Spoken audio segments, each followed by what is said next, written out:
Ako po ang inyong foging host. Nanginginig pa po, no? Kasi, ito po pala ang ventilador parang lumamig. Kasi ako po ay inano ni Pato Palani kanina. Kinuha niya. Ngayon po, nabigyan na po ng aming staff, si Bato Balani, ng kanyang hiningi kanina. Kung ipagpapatawad, no? Hindi nyo, si Bato Balani po, no? Ipagpatawad nyo sa kanina dahil ano siya, no? Hindi siya mabuti. Isa sa masamang katauhan. Anong masamang ba ito?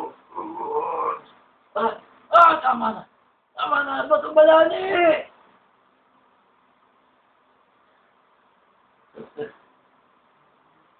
Natakot ba kayo? Umuno lang siya sa akin, no?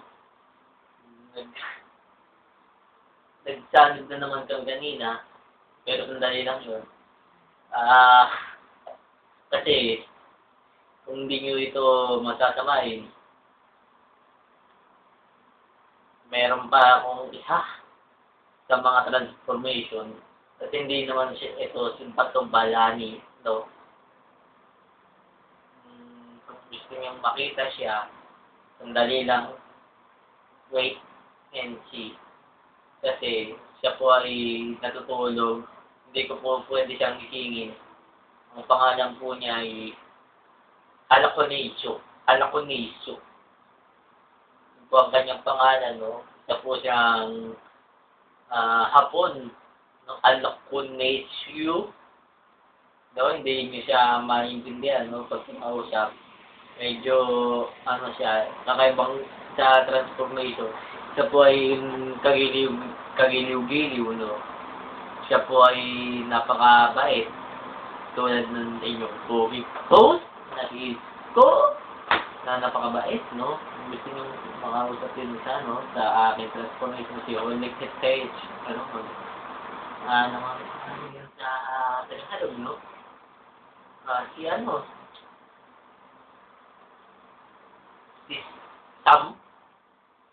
Samuel, no? Siya po siya sa mga, siya po yung kaninang hapon, no? In Tagalog or English, Samuel ang kanyang pangalan. Hindi ko na po pwedeng banggitin yung hapon na pangalan niya. Napakahirap po kasing banggitin, no? Gusto niyo po ba makita si Samuel? Yung isa ko pang transformation, no? Pero mamaya na siya, ipapakita ko. Dahil, galit, no?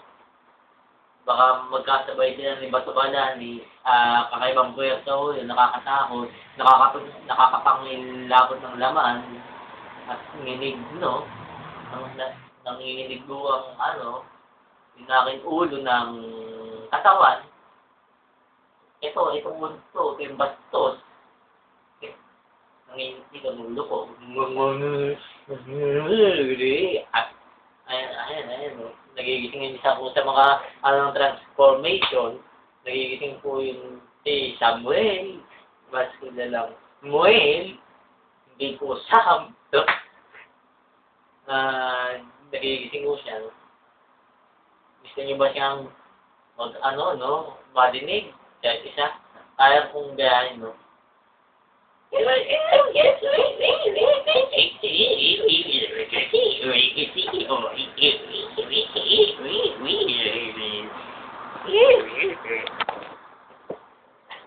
Yan po, no? Ginaya ko po si Samuel.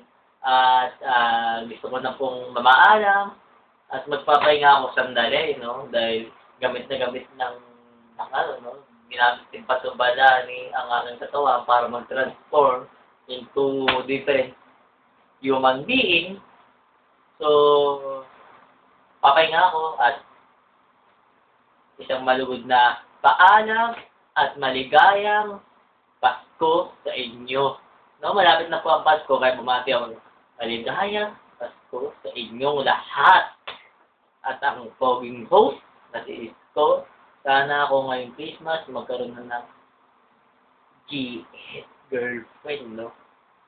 Maraming salamat po. Impressive po, no? Yung ginawa ko, impressive po siya, no? Palakpakan po.